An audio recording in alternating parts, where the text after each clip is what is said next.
Hello, my name is James Tanzosh, and I am the State of North Carolina Chief IT Procurement Officer. And this presentation is about utilizing the statewide IT procurement dashboard. This presentation is designed for procurement managers who are processing the procurements through the Ariba system. Often in the video, I'll be using the word you. When I'm using the word you, I'm referring to the agency procurement person who is actually working the procurement through the system. For CIOs, secretaries, or other stakeholders in the procurement process, we have a separate video which you can view where we just talk about the procurement dashboard, which allows you to track procurements. So I'll go ahead and get started. Similar to when you are building tractors in a factory, where I used to work at this John Deere plant in Ankeny, North Carolina, one of our IT procurement starts with just an idea or a budget item passed by the assembly, and then we build it into a project at the end. And we work with a lot of different offices to do so. But it starts out with just a basic idea, and then we build it all along the way. And similar to when you're building something tangible, we have a 10-step process. So that 10-step process starts with the idea and it finishes with the executed contract. And there's still other parts that happen in that. There's if it's a project, EPMO looks at it and looks at the contract when it's done and at the budget from the very beginning. And there's all kinds of partners we have in this event along the way. Since it's nice and cold in North Carolina today, it reminded me of my days back in John Deere when we were building cotton pickers and tractors like you saw, and we had to constantly go out into the back of these trailers, open them up on cold days when it was 20 degrees below zero, and to see if it had engines on it or tires or different parts that we used in the assembly line to build these vehicles. So how does that work when we're talking about IT procurements? Well, we might not be building tangible pieces on an assembly line, but we're still working to build IT products, and it requires a lot of reviews. So we have enterprise project management. They look to make sure you have a budget, to make sure it's on project, and they can be very helpful to make sure that your project gets done on time and that the I's are dotted and the T's are crossed. And then security and risk management office. We've had situations where people see software online and they just want to buy it. Well, that software could put our system at risk because it hasn't been cleared by ESRMO. We're looking to buy commercial grade software that has the required security pieces in place to protect our statewide data. And then there's a number of other things that happen in an IT procurement where we have privacy and data protection, architecture, statewide DOJ legal, just to name a few. And at any of those places, the procurement can get stopped or can get lost, or we lose track of it, or it enters a queue. And whenever we enter a queue, that puts time onto the length of the procurement. So how do we do these procurements so that they're not taking 2 years, so they're not taking a long time?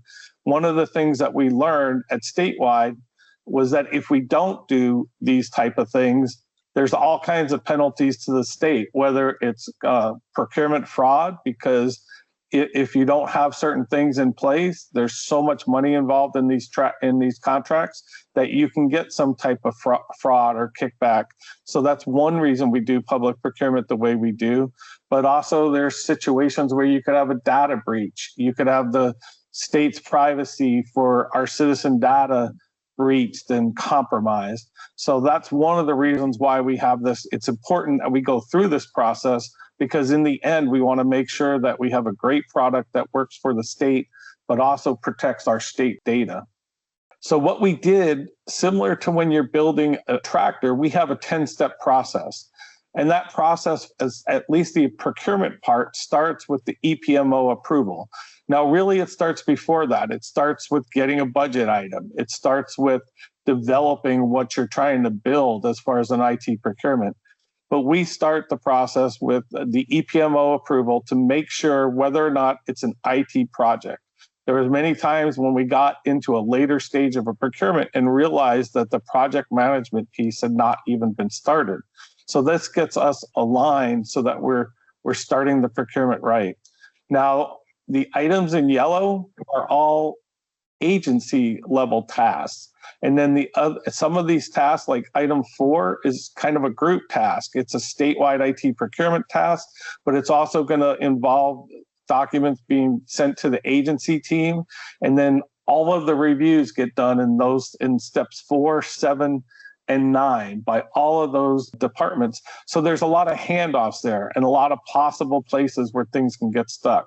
So what are we trying to do with the dashboard? We're trying to see where the procurement is at all the time so that we don't have procurements get stuck for 1 month, 2, 3, 6, 9 months even. So that's one of the benefits we can have from the dashboard, because we don't want procurements getting lost and getting stuck. Now, I'll go through later on kind of what's happening at each of these steps, both in Ariba and in our dashboard, but that gives you the big picture of what we're doing as we're building these IT procurements. And another important piece of this is, unfortunately, these steps can't be done in a agile, or we can't do them all at the same time. It's almost has to be done in a waterfall approach. Now, within the steps, we do things at the same time. So the DIT reviews are all done concurrently. And usually those take less than 3 or 4 days. I think the average time is 3 days. And since they're all occurring, that's a lot of reviews. All these reviews are getting done in 3 days. Now, sometimes it involves the documents going back and forth, which can take quite a bit longer. But we really have made it to where the DIT reviews are not slowing down procurements, but we still have legal reviews and other reviews that can cause delays. So when we're looking at this process, what we are trying to do is get rid of wait time. So if you put together a document and send it to us at Statewide, and then it sits in our queue, because all of our purchasing team, they're not just waiting for your procurement. They're probably working on anywhere from 10 to 20 other procurements. And so they can't drop everything and go to your procurement right away. So it might take them a couple days to get to your procurement. It might take them a week. But once they get to it, they'll probably put 6 to 8 hours in it, get it through, and then they'll send it to DOJ Legal, and then it'll hit a wait time again. And so it sits there and doesn't do anything because DOJ Legal might be working on 20 or 30 items. They have a wait time. Then we might have to send it back to your agency and it gets another wait time. So when I look at this process, one thing we're trying to do is whatever we can, whenever we can, to reduce that waiting time. We've added procurement team members to statewide IT procurement so that our wait time, that with more people, they're able to have fewer procurements, and that would reduce that wait time. We've added one DOJ attorney, where we're going from 3 to 5 total, which should help the wait time for the DOJ attorneys. But there's also wait time that we experience with vendors. Sometimes our longest wait time is a vendor that takes a month to get back to us, sometimes even longer. So that is one of the things with the dashboard. We're hoping at least if you can see where the procurement is, where it's waiting, we can work to get it even quicker or reduce those wait times, because wait time in a process improvement is really just waste. There's nothing happening to the procurement when it's waiting to get worked on. Now, this is what our dashboard looks like. As you can see, it has the 10 steps of the procurement, with the one caveat is we no longer track step 2. Step 2 is just the opportunity for you to have a meeting with all of the DIT people involved. We've actually pushed that earlier into the process, and maybe it's not a meeting with everybody, but sometimes it's just a meeting with key people, especially the procurement specialist that's working that. But we have the 9 of the 10 steps tracked here. And we also, you can see what's on schedule, what's at risk. Now, if something is at risk, it's actually on schedule. It's just within 5 days of reaching a new milestone. So it could potentially fall off and become past target. But, that just tells us, okay, this one's coming up. We need to make sure that we complete that step on time. I'll talk a little bit at the end about no targets, but no target means there's no date in there. So this data right here was run back in November, where we had 71 plus 19. So 90 procurements on schedule, and 29 procurements past target.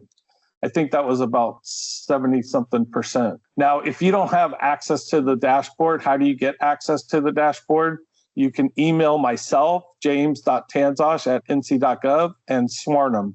Swarnum has been very helpful in us creating this dashboard.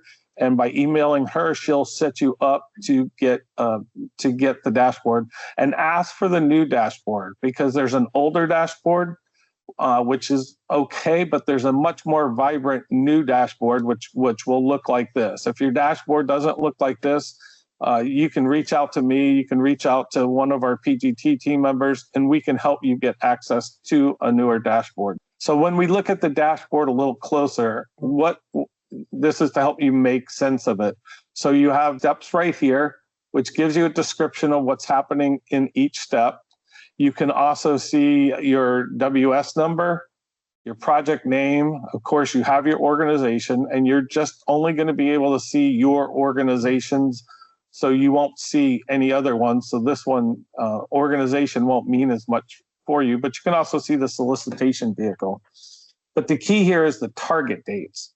So in step one, when your procurement comes in, it will generate, when you kick that step off, it will generate target dates. Those dates are generated by automation we use, and we use an Excel sheet and just have taken standard dates to give everything a date. Because what we really don't want is, we don't want a procurement getting lost. Maybe it's 10/30, and I've seen it where 4 months later, it's still in step 3 and we didn't realize that. So we put dates in there. The dates can be changed. If you get there and you look and you see that this procurement is scheduled to be done in August, and you're kind of like, oh, wow, we need it quicker than that, we can have a conversation. We can have a conversation with myself, with the procurement specialist. And when we have that conversation, it's kind of like, okay, well, how can we work together to make this procurement get done quicker? Well, just some examples. We can look at step 5. This procurement allots a couple months, it looks like, for the item to be published. Well, maybe we only need 5 weeks, 4 weeks. This one also gives you 2 months to evaluate the vendor responses. Maybe you only need 3 weeks. Maybe you only need 1 week. It allocates 2 months for the DIT reviews. If we know this is something that we need done quicker, we can work to shorten that time. What we don't want to have happen is that nothing gets done and you send it to us one month before the end of life, and then we need to complete it really quick on our part because we didn't do all the other steps that we should have been doing all the time. So that's why I say we try to work together to get this done. And I always say that you never can tell the legal time, how much this step might take for negotiation. If we have a good vendor, some vendors will just sign our agreements as is. We don't have an issue. And then there's other vendors that want to argue and negotiate every little piece of a contract. And we've probably all been involved in that. And that's the piece we really can't tell when we're doing some of these procurements. Now, the actual date occurs when that step is completed. So we have a target date for step 1, and then the actual date when it completes. The only step that is not required is step 8, which right now is an optional step, and that's the negotiation. Because in a perfect world, when we get done with step 7, there is no negotiation. Of course, that rarely happens. Now we have color codes. So when you're looking at the dashboard, if it's green, and in this example, this example was from 10/30/2024. The target date was 10/23/24, and it was completed on 10/18. So the box will turn green because it completed that step on time. Everything looks good for this procurement, and we have, it looks like, another month and a half to get the next step done. In item 2, what we have is the first step got completed a couple of weeks ahead of time, but now this one is turning yellow. And what that means is, as I said earlier, this step needs to be completed in the next 5 days. And we will work, we'll make you aware of that. We'll say, okay, this is close. What can we do to get this one, make sure it gets done on time so that we can deliver the final product on time? Now, third one, you kind of say, okay, why is this orange? Well, what happens is, I'll show you the red one first. So this was taken on 10/30. This step needed to be completed on 10/22. It was not completed. So right now the step hasn't been completed. It's red. But it turns orange if you complete the step. So in this case, the step has been completed, but it did not get completed on time. So the step turns orange. So that gives you a quick picture when you're looking at your procurements in the dashboard to see, where the procurements are. And when I show you the dashboard later, a live dashboard, and you see all the colors, you can really narrow in on where procurements are.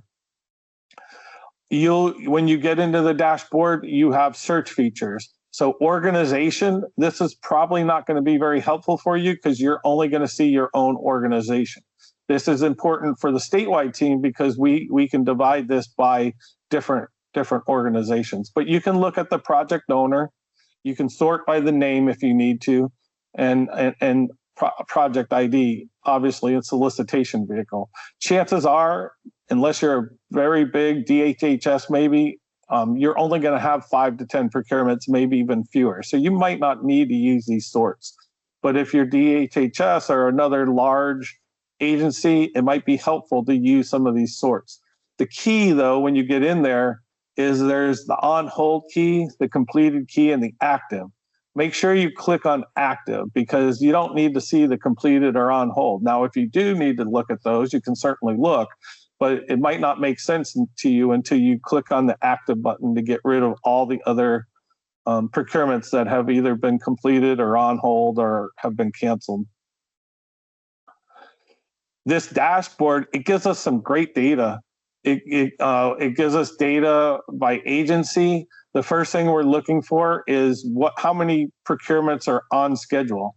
So when we took this back in November, we had kind of 7 agencies that were on schedule, and our statewide average was 77%. When we started this, we set a goal of having an average of 85%. I'm happy to say just a few weeks ago, we reached the goal.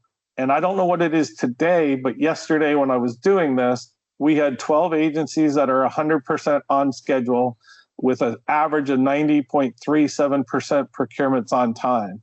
This is a big change in where we've been operating as a state. And what it's allowed us to do, or as at the PGT, is now we're focusing on these procurements to see, okay, when we do approach these milestones and they're not on schedule, what can we do to help get them back on schedule? Now, if it's a situation where we're having vendor negotiations, that's going to be tough. But in some situations, it's just maybe a matter of knowing where it is in the queue and why it's getting stuck. When we originally launched the dashboard, our initial it was great. We had this great dashboard, but the data wasn't accurate since the actual date wasn't really what was happening. We had a lot of situations where we were going through Ariba, but we weren't completing these steps.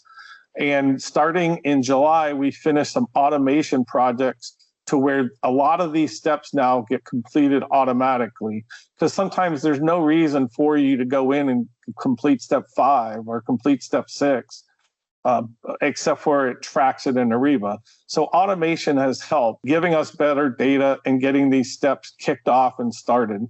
I'll talk about 2 automations. I'm not going to talk about every single automation and what we're doing in each step in this presentation, but some of the automations that impact you most directly is in phase 1, we're using the automation to create the target dates for each procurement. So that's how that target date field gets populated. And we also do some other things in that process as far as loading documents into SharePoint. And that helps us to operate a little quicker and does some work for us.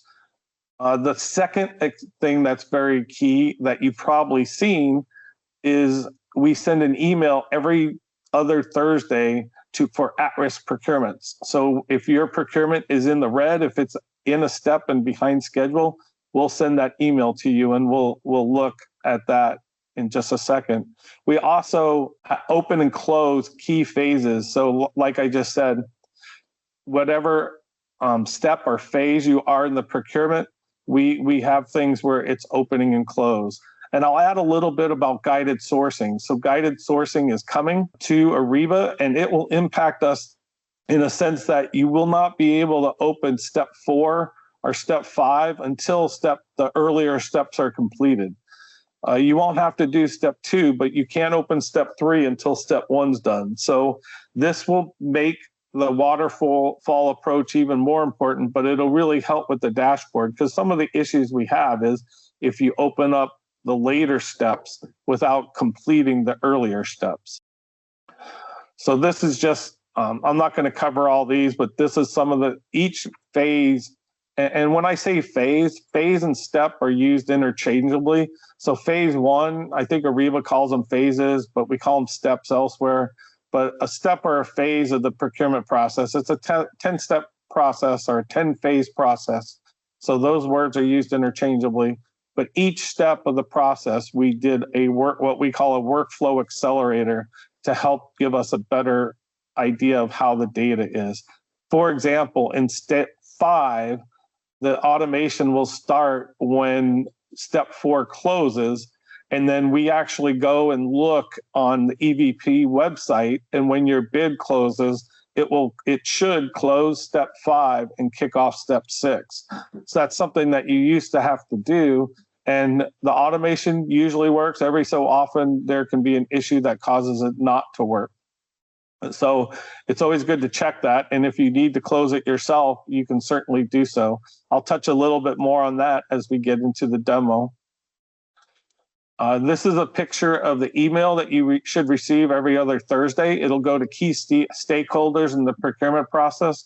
It's all based on how it's set up in Ariba, but if you are the project manager for the procurement, you will get this email. I think it should also go to the CIO in your department. And what this is doing is it's alerting you that the procurement is in the red, it's behind schedule. And what we're looking for here in the last box is what do we need to do to get it back on schedule? Now, we've had situations where we are pretty much done with the procurement, but they haven't executed the contract yet because they want to wait till the next fiscal year to get a budget. So we've actually had to change the completion date by 6 months in order to do that. So we can change the dates in here, in order to reflect when and how the procurement is actually coming through. I will say that when we do change the date for a procurement, we track that. We track the reason for the date change, and we track what step of the procurement we had to change the date. And that has given us great data as to where procurements are getting stuck. And we're working with the process improvement team right now to work through on how we can make those procurements go through better and not hit those long wait times. For example, steps 4, 5, and 6 account for, I think it's 85% of all projects get off schedule. So we're working with them right now to map out those steps and see what we need to do and how we can fix and improve that process for all parts. We also look at it as whether it's kind of like an agency that's caused the delay, whether it's the vendor that caused the delay, whether it's us at Statewide, or whether it's DOJ legal. We try to assign it that way. I'm not going to go into the results of that right now, but it's been really helpful for us, and it's allowed us to where we're starting to look and see how we can improve things.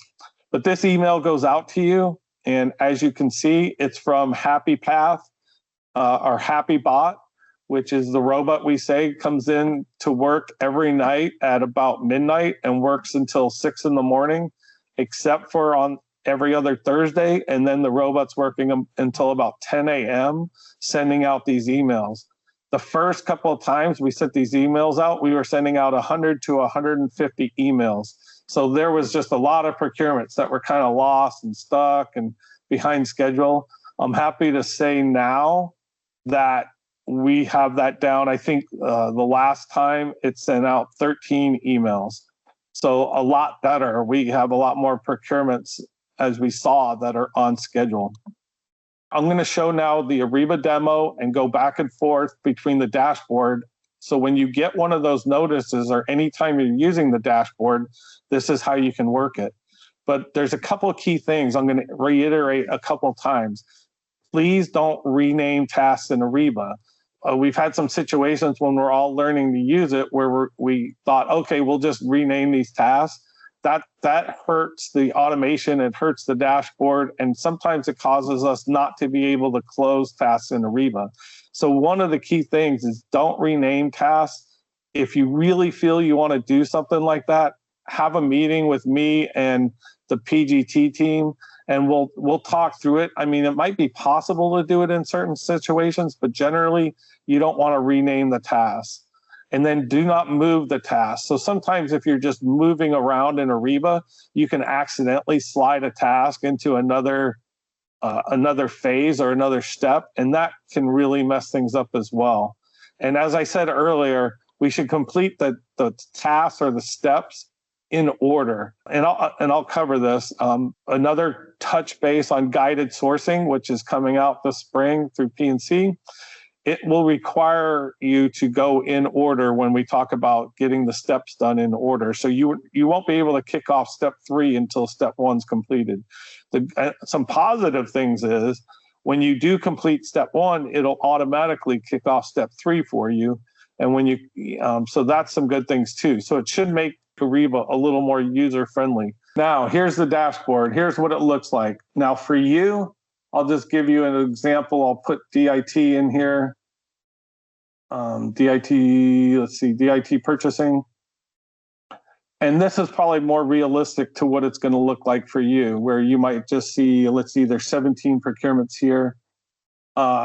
If you don't have, if you have all these highlighted, which might be the default, you're going to wind up seeing 32 procurements, it'll look like a mess. So first thing you should always do is come up and make sure you just have the active box checked. So that shows you what to look at. Now, this is great, right? You can see right here, right away, I'm looking and I'm saying, okay, this one is red. Okay, that tells me that this one's behind schedule. These two are red. Okay, then I can look at this procurement. Wow, this procurement's been behind schedule every step. But the good news, and you can see it looks like a date change might have occurred. So we've just been behind schedule here. The other thing you can look at is this one. Okay, this one was behind schedule, but it's yellow now. Then another interesting thing you can see is these steps are actually completed. So these two are actually glitches where we're working to get them out of the system because they're actually totally done. So if you have something like this, we should notice it, but let us know. I saved this for this example just to show you what these look like. But this is what your dashboard should look like generally. Also, by clicking on step 1, this is sometimes helpful. I need it to go this way. But it should give you sort of newer procurements in order. Sometimes if you have a lot of procurements, it's helpful to look at. You can also just scroll down. So it actually came up backwards. So you can see these are newer procurements.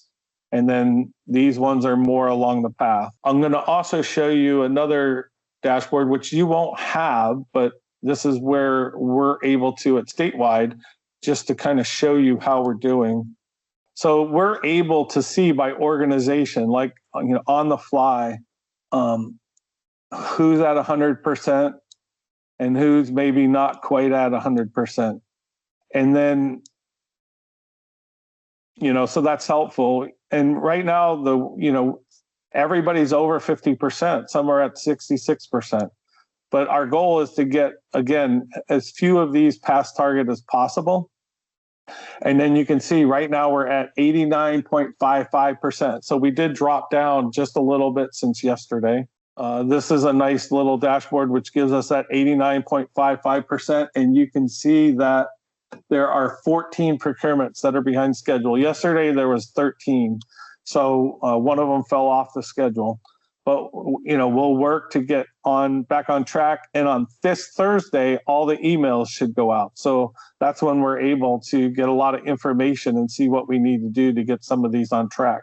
Now, if you're having trouble using Ariba, I'll talk later about your resources for help, but you can contact the PGT. We can help you and tell you what to do. And we like nothing better than for you to give us a call.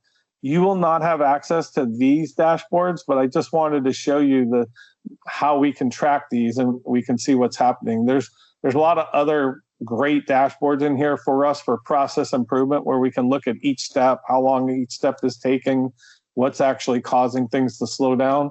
But I want to give you just the picture today of how you can use the dashboard yourself. So now here we are with the dashboard.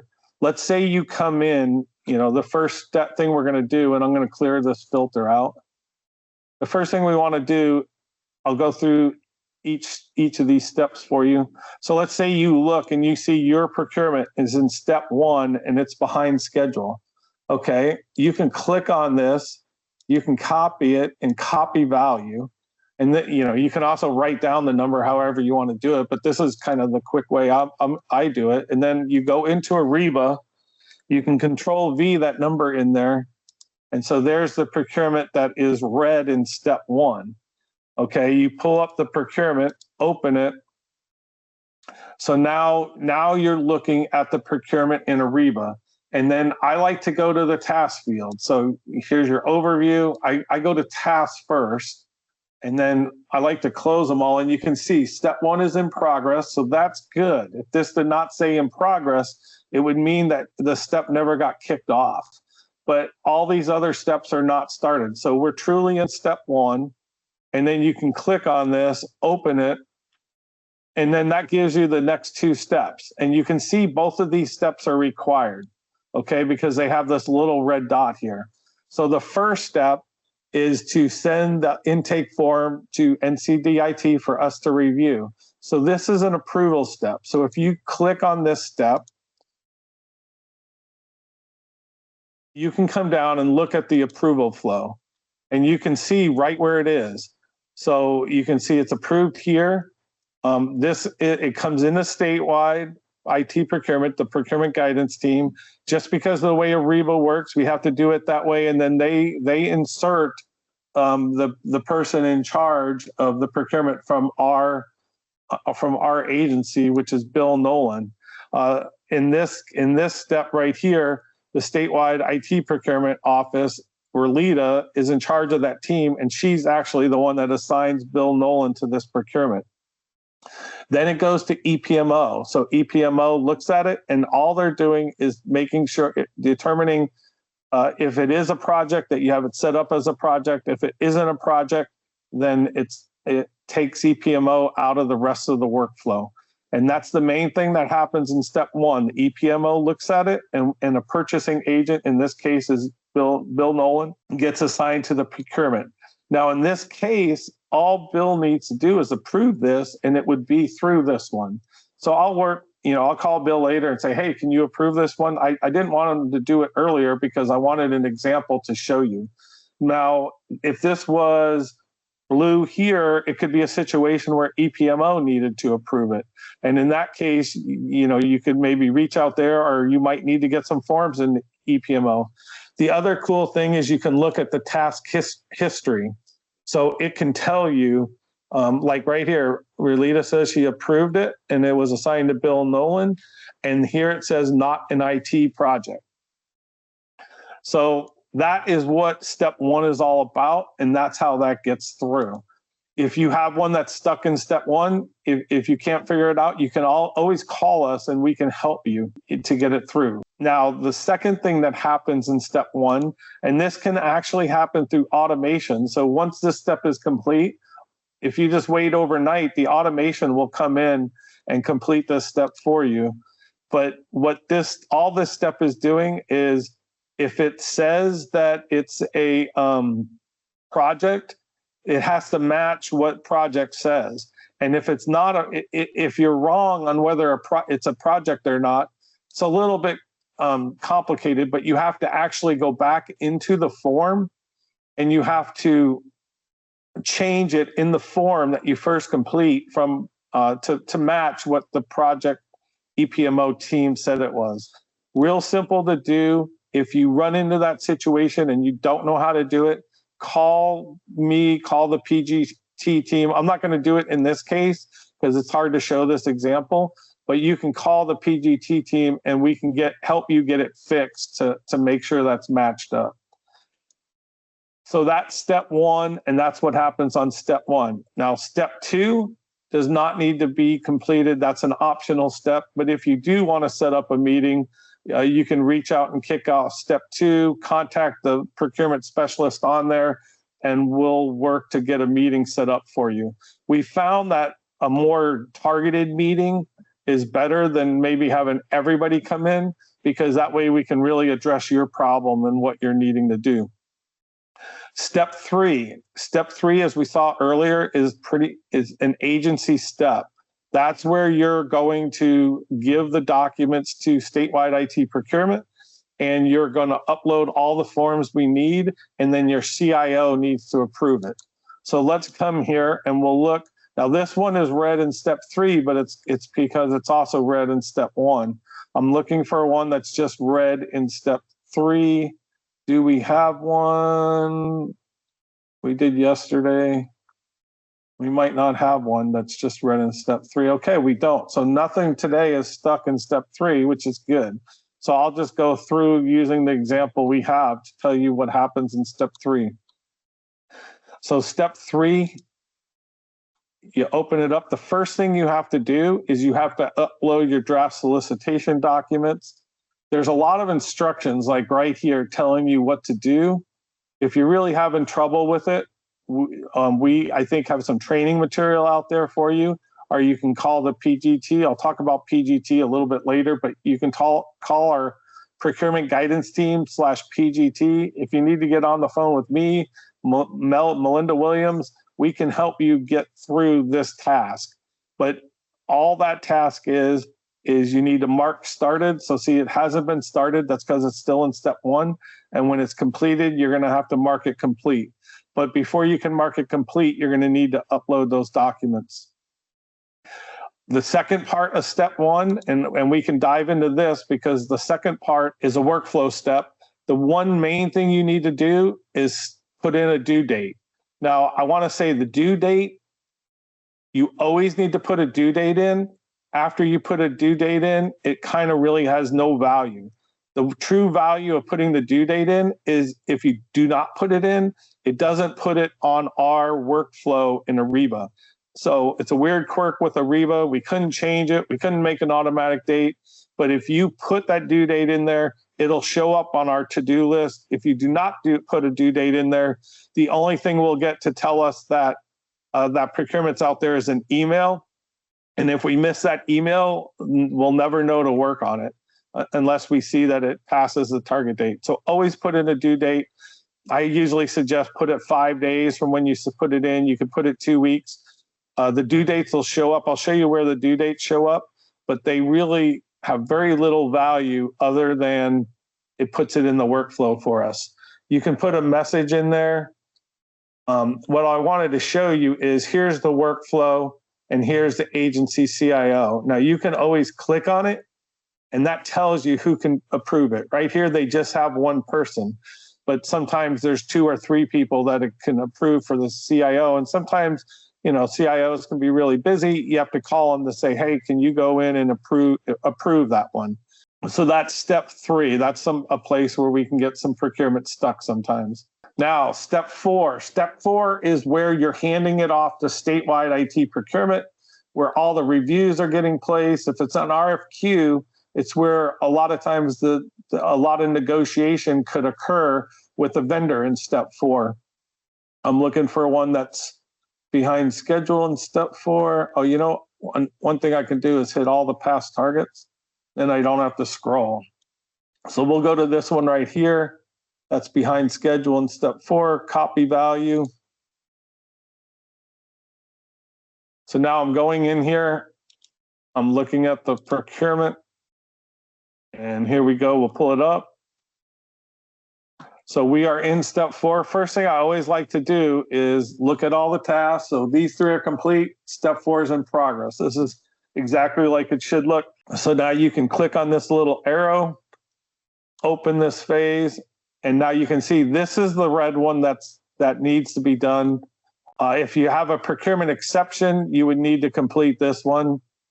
And some of these other, they might have, this might have been one where they moved, but if it's not red, technically we don't need it. The procurement exception might be, that's one where you would need it, but you definitely need to complete the red ones in order to complete that task. We'll look at the task details. This is a workflow step. So this is going to show you exactly what happened. So right here, you can see that it came into the procurement guidance team. They inserted Michelle, and it needed to get completed by the privacy office, enterprise architecture, and ESRMO. Now, this must not be a project, because if it was a project, EPMO would also be on here. This is where the reviews occur at the same time. Yesterday, I think that there was one of these that had not been completed, so it was still in this step. But now you can see it's completed the DIT reviewers. It's also helpful to come into this task history, because you can read through this and see what each of them say. Now, they each said approved. Sometimes, though, they might say approved, but we need XYZ to be done. So there might be a message here for what you need to get done with the procurement. In this case, that's great. Nothing like that is there. Now it's going to go to the procurement guidance team. They'll sign off on it, and it'll go to Michelle Good, is one of our purchasing specialists. It'll go into her queue. She'll send it to DOJ Legal. Sometimes if they need to send it back to you, they might insert additional people after them so that we can get that document completed. Let's see, what is this? Is this an RFP? This is an RFQ. So yeah, it's an RFQ. So a lot of the negotiation will take place here. But that's what happens in step 4. And then to complete step 4, you actually have to complete this step. Technically, the automation at night should complete it for you once this step is completed. But if not, you would just come in and complete step 4 and then kick off step 5. So at the end of step 4, we should have a solicitation document that's ready to go to the vendor, either as an RFQ where we're sending it directly to a vendor, or as an IFB or RFP where we're using the EVP system to send it to a vendor. I'll also tell you that as a best practice, I recommend using the Ariba system to send RFQs to vendors. It's actually quite easy to do, and it'll give you better documentation for audit purposes. I think it's required by P&C, and at some point, we'll probably have to make it required for our purposes too, for you to use the Ariba system and the EVP system to send the RFQs to vendors. We've done that before, and once you learn how to do it, it's real smooth and real easy. So step 4 gets completed, then we're moving on to step 5. Step 5 is where you're either sending your RFQ to a vendor or where you're publishing it on the EVP system. And that's just in some ways, an easy step. You need to start step 5. Now it has all these sub-steps in here. I mean, these sub-steps are helpful if you're a new purchasing person and you're kind of like, you can use it as a checklist to get everything done. Or you can just mark step 5 as started. Of course, with guided sourcing, it'll start itself, but you mark it as started. And then the other key thing you have to do is mark this started right here. And then when it's all done, you have to mark it complete and close this step out, kick off step 6. I'm going to go back to the dashboard. We'll see if we have anything in step 5 or 6. So this one is technically in step 4. Yeah, I didn't think there's nothing in step 5 or 6 right now, which is really good. Step 6, that's where you are evaluating vendor responses. This is one of the biggest areas where we find procurements fall behind schedule. So since we have a schedule now, if everything goes right, you should be able to set meetings up ahead of time, because you should know generally when this sourcing event will be needing to go to the committee. The main thing in step 6 to complete it is this open vendor responses and sourcing event after response submission deadline. you need to complete that step. But the rest of these, they're there as helpful tools where you can use, if you have an addendum, but a lot of times people have addendums but never complete this step in Ariba. There's no requirement to do so. Unfortunately, you have to go into the EVP piece to publish addendums and everything. It'd be nice if you did this step to do it, but just the way it's set up, as far as our dashboard goes, this item with the red is what you need to do to complete that step. And it's really just a matter of marking it started and marking it complete. Automation, again, will also try to do that for you. If the automation notices that you kick off step 7, it'll try to go back and close out step 6. Now, step 7, let's see if we have one in step 7 here. So step 7 for the automation, we're going to look at this one. I'm going to go back in here. So step 7 is where DIT, SITP and DIT, where we're doing the review. So in step 4, we're reviewing your solicitation document. In step 7, we're actually reviewing your award or your recommendation to award. So in step 6, you are deciding, you as in the agency, you're deciding, okay, this is the vendor we want to go with. It's a really easy decision if it's an RFQ, right? But if it's an IFB or an RFP, you're choosing from a number of vendors. So in step 7, we're reviewing the actual award. In a sense, we're reviewing the contract to make sure that everything looks good. You can see here, this one is, I'm going to open it up. We can see right here that this is an RFP. Okay, it's active. It's in, so I like to go over to the task. And you can see it's all complete. And then step 7 is in progress, which is good. If it's not in progress, that's where you got to kick it off, because it might not get to RQ until you kick this off. And then you can see this due date. So it's real good that they put a due date in. That's what I was talking about earlier. If you don't put a due date in, it doesn't show up in our workflow. But if you put that in, it'll show up in our workflow. And then you can see this is the required step.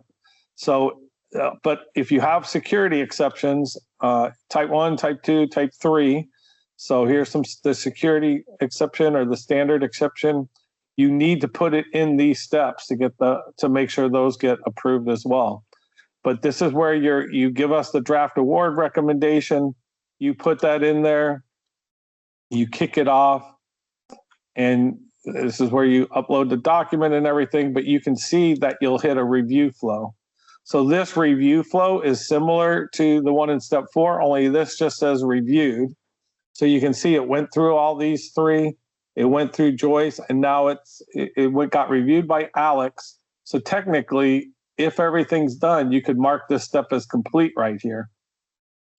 You can go to task history and make sure you look at these. So here, Alyssa says it's a project and identifies that, great. And then they just say reviewed. Now they might say reviewed, but we need XYZ. So it's always good to look at these comments, because this tells you if you need more documents, because then Statewide's going to get this and they're going to put everything together. And if it needs more security documents, we might have to go back and get those documents from you, everything we need. So this is what's happening in step 7. It gets to this review flow, and then when it's reviewed, so I'm going to exit out of here. When it's reviewed, see, this says in review. So this is one where we have to actually go in there. You can see and actually close this step out, so it moves it on. So this is one where you might not know you need to do this, but I'll show again, because it's a common step. You have to mark it complete. You mark it complete, and then that step will show up as reviewed, and it'll pretty much close out step 7. Now, this is the interesting piece. As I go back, if everything's good with the procurement, you do not need step 8. Step 8 is when we have to make changes. So in those review comments, you might have saw Like if they would have said, we need these security things from the vendor, or we need to have a diagram of the vendor's architecture, something like that. If something like that occurs, our DOJ legal finds some issues, we might have to go to step 8. So step 8 is if we have to have negotiation. If we don't have any negotiation, we can right away go to step 9.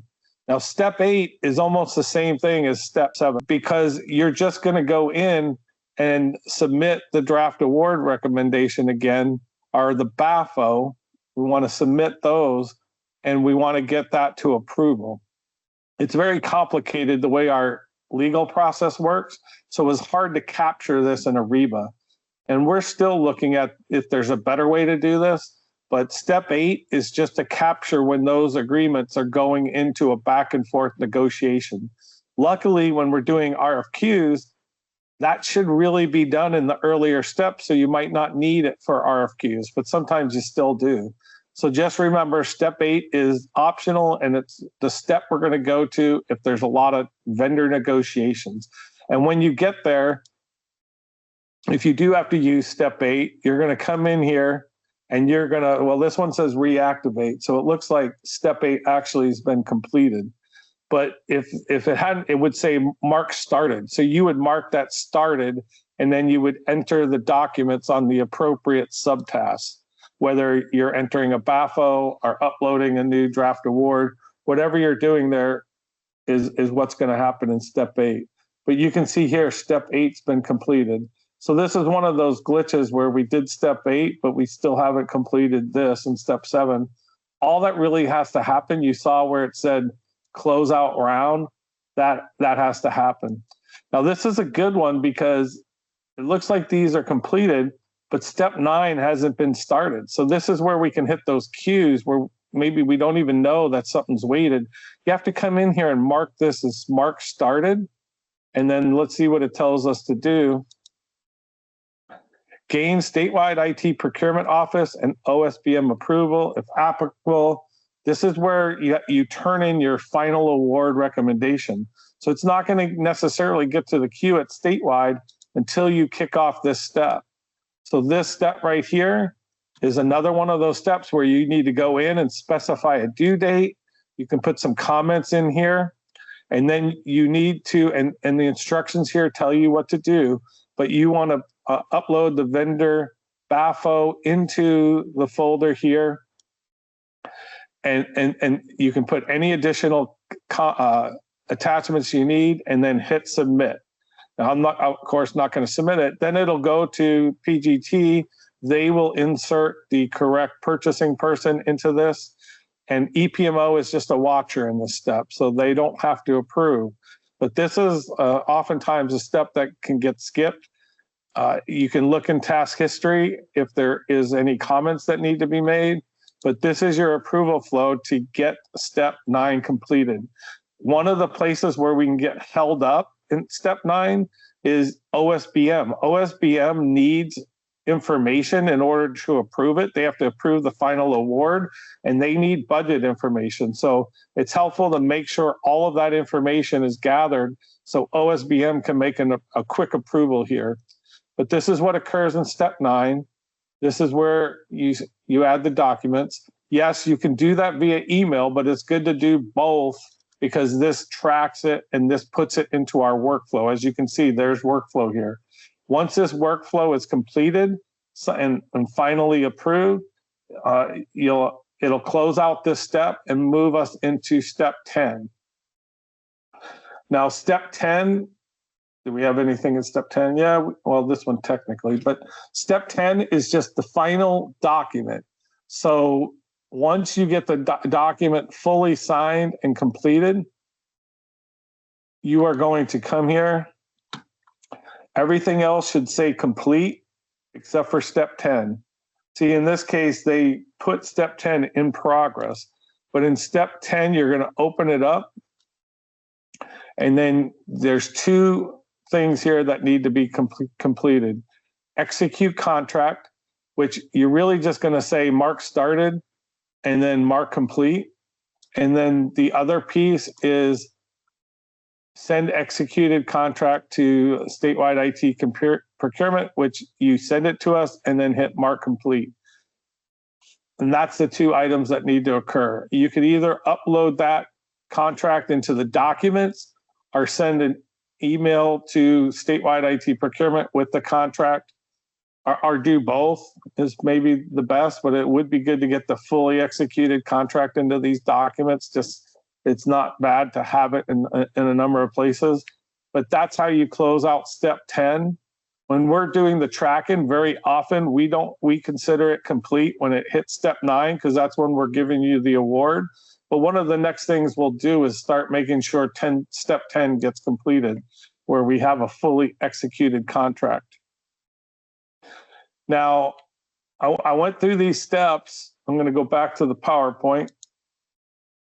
There's a lot of things that, when you're using Ariba, especially if you're using it for the first time, there's a lot of things that can throw you off, or you might not know what to do.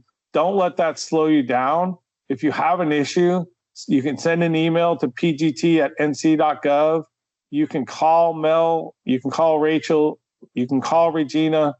They can usually get on a Teams call with you, help you through it. I can get on a Teams call with you and work you through it. I love doing that because it helps me see the shortcomings or what's causing things. It helps me for presentations like this because almost everything I showed you, I've had a phone call at one time where somebody was stuck on that. So don't feel bad if you're stuck somewhere or if you're having trouble getting one of those steps complete.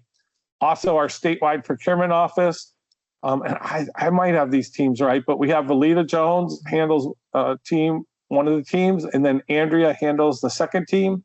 And then our strategic sourcing, so statewide contracts, is handled by Debbie Patterson. They're all very helpful for you.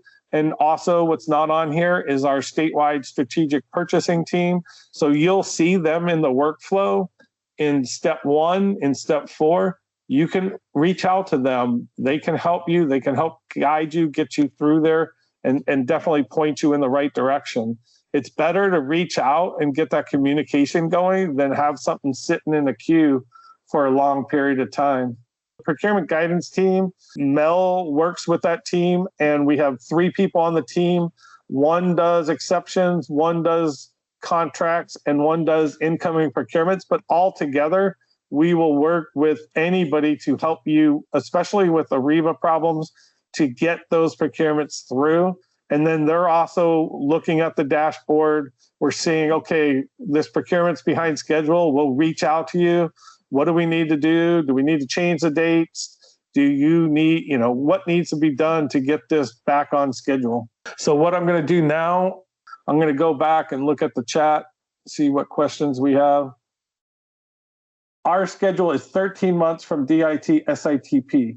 The goal is too long for most agencies and unacceptable to meet business needs.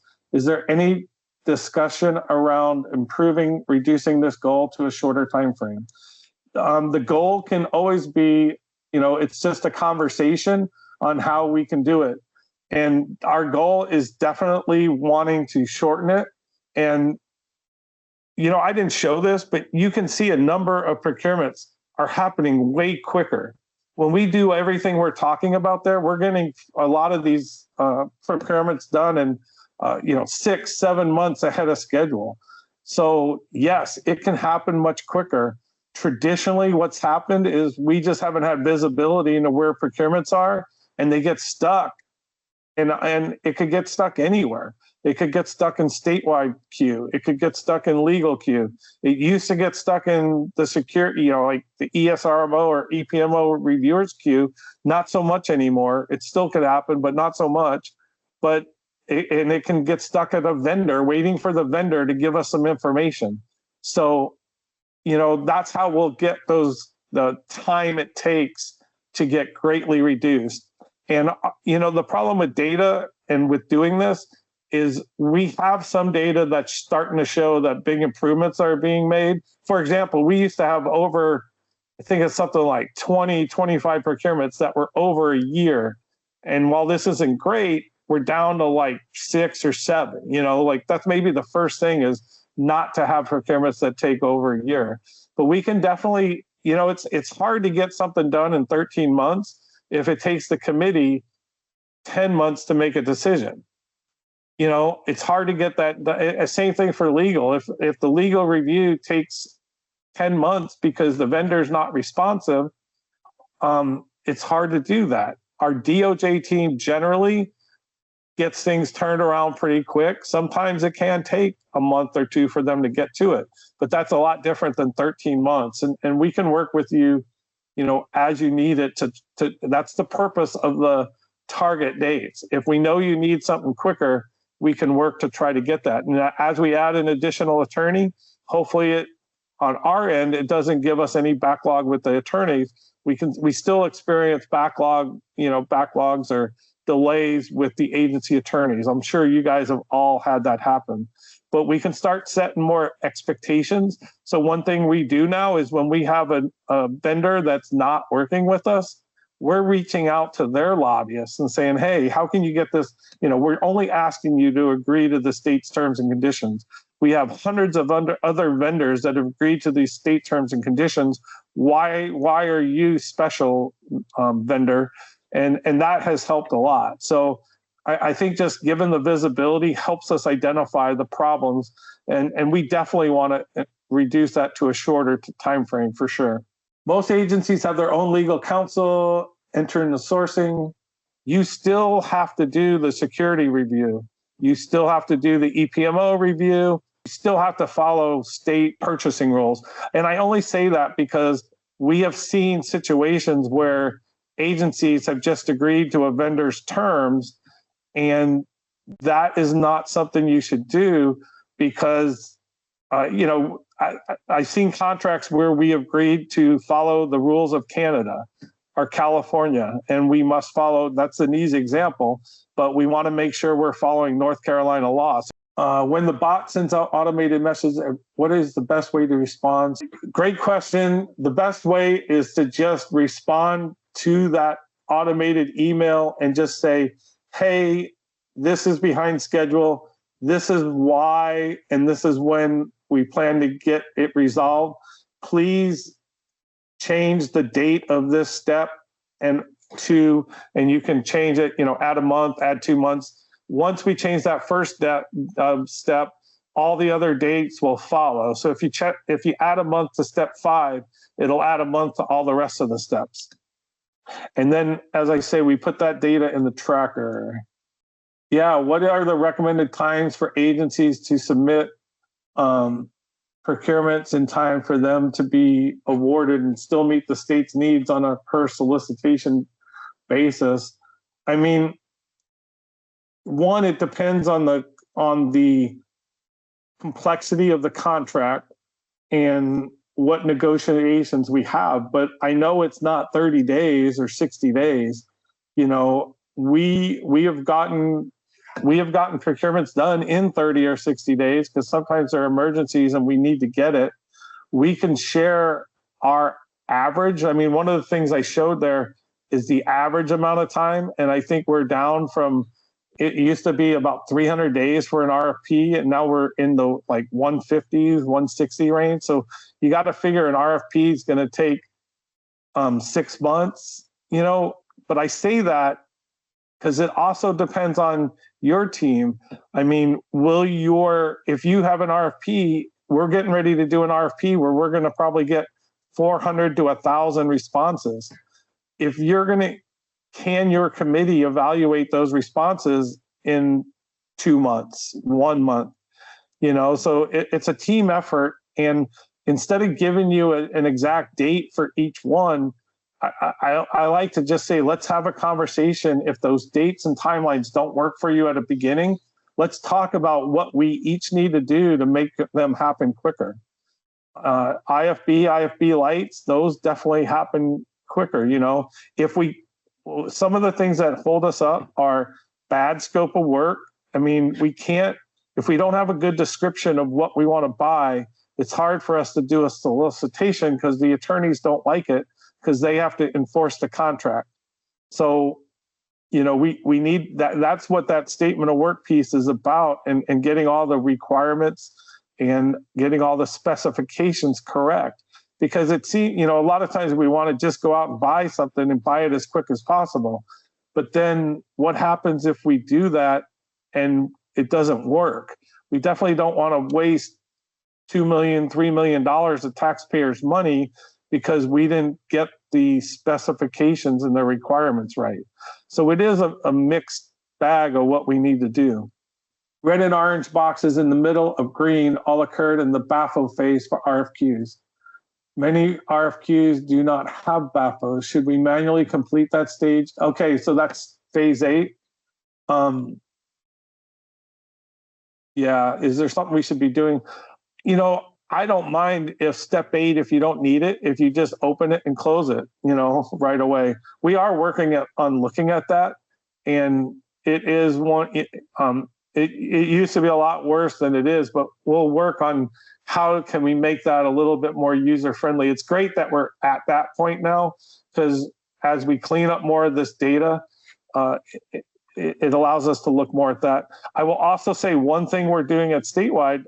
The first 6 months of our effort was really just getting all the procurements where we could track them well and where we could see what was really happening. Now we're at the point where we're reaching out to at-risk procurements. So we had 25 at-risk procurements on Monday, and now we have, I think it's 17 or 16. So, the PGT team's reaching out and saying, hey, this deadline's coming. Can we get it done? Now we saw one slip through. So one of them, when I showed originally, we used to have 13 that were past due procurements. Now we have 14. So one of those at least fell off, and now it's behind schedule. But we're definitely trying to not just track things that are red, but keeping them from getting red. We got to get to the point where procurements don't become red, where we're on time. And then once we do that, then we'll look at how long it's taking us, and we'll start shortening those times. Procurement exceptions in phase 1. We do, and we have, we are constantly working on process improvement, and I didn't want to sidetrack this on some of the other things we're doing, but we're working on making the input part of a procurement much easier. Right now, you have to you have to fill out a form for EPMO. You have to fill out the procurement exception, an intake procurement form. You have to fill out a PTA, privacy threshold analysis, PTA. And then you have to do the requisition. We're working on maybe just having one form that you can fill out, and that'll include that procurement exception, which we can do earlier and get procurements on the right track. Why is DOJ legal not always added to the approval flow? One of the things we're doing when we looked at procurement, so when we looked at the data for why dates get changed, we were able to identify that there's opportunity for us when we look at RFQs especially, and it kind of addresses your question. So we're looking at that legal review process right now to find the best way or a better way to do it. Because when you really think about it, let's just take an RFQ. An RFQ routes up to statewide IT procurement. Now let's say there's changes in it. So DOJ legal, they not only enters their queue, but then they make changes and suggestions. It goes to the statewide procurement, which then sends it to agency procurement. Agency procurement very often then looks at it, makes suggestions or changes, and then sends it to their operations team. The operations team then sends it to the salesperson at the vendor. The salesperson at the vendor then gives it to their legal team. The message from the DOJ attorneys to the vendor legal team often gets totally changed as it goes through all those hands. And so what we're looking at is that process and how we can improve it. And whether it's improving it by putting DOJ legal into the Ariba queue, that doesn't really address that whole issue there. So the real answer is some of the attorneys prefer to use Ariba and put them in the approval flow, and some we do not. We just communicate through SharePoint files and email. And we need to develop a standard process ourselves as we do that, and ourselves as in statewide IT procurement. And we're at the point where we're starting to do that. I mean, we are process mapping those steps. We've identified all kinds of pain points, and hopefully that's one area that we want to very much improve. That's the opportunity for us that I see. When we look at the data, when we kind of get that step better, it has the opportunity to fix about half the issues we've seen. And those issues are not only statewide or not only DIJ, but it's also for the vendors and for the agency procurement team. Yes. So step 6 does mark the whole step complete. Don't complete that step until your evaluation is complete. Thank you so much for giving me this opportunity to speak today.